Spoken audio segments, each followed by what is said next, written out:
We got more bad polling news for President Joe Biden this week, and this one's a little different. We've talked about his low approval ratings. We've talked about how on the actual issues, people think he doesn't care, but here's a different one. According to a new poll, 61% of voters in this country do not want Joe Biden to run again in 2024, and they believe that he should step aside and let somebody else run. Okay, 61%. It's a majority. It's a big number. You don't want to dismiss that.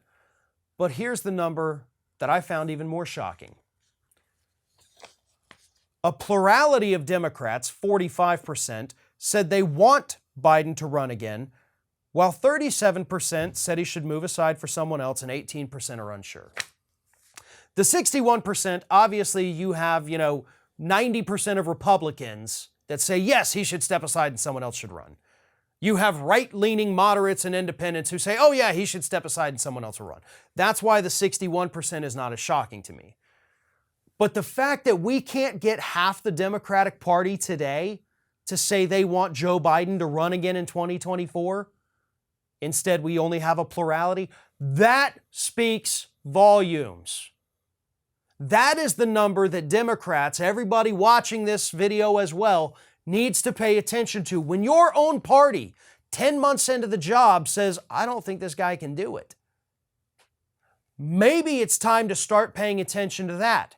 And not just for those brilliant Democratic strategists and pollsters who get overpaid and haven't done a damn thing since the 1990s, but Joe Biden needs to be looking at that as well.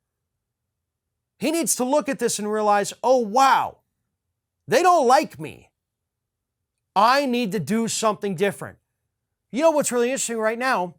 The Republicans in Congress are actually trying to move forward with legalization of marijuana.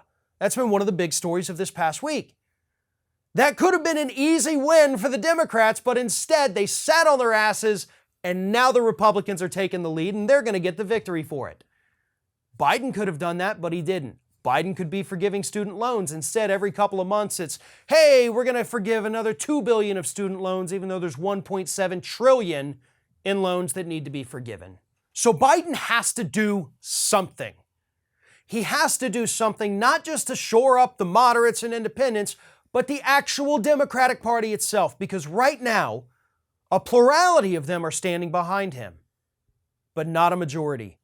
And the Democratic Party is not going to fix this by switching him out in 2024 when he'll be either 81 or 82 years old in the next election, by switching him for Kamala Harris and Pete Buttigieg.